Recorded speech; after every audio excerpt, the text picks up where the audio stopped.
Welcome to the EKG Iteration 5 report. I'm Andrew McDowell. I'm Blake Breeden. I'm Cole McCullough. I'm Justin Bennett. I'm Dominic Pasha. So what I worked on this iteration is I put a logo in for our app just to have a placeholder image there instead of the standard Android Studio image. And then also I added a splash screen, so whenever you start up the app, a splash screen will pull up for 5 seconds and then go to our main page of the app.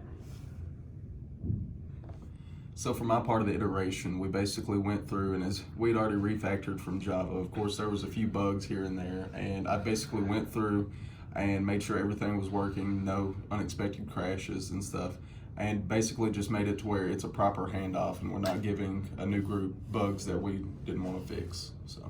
Okay, so I was in charge of the development guide, which is set up to create a handoff for the next team. So I went through and laid out the project structure and just let everyone know where all of the files are and where they can be found. And then I also did our C4 diagrams, and where I laid out our software architecture. And so as you can see, we start off with the subscriber, and it goes to the application, where it then goes to our information panel and also our scanning tool. And those make calls to the application in the background, which goes to our database, and then it goes to our mainframe platform and back to our display and back to our subscriber.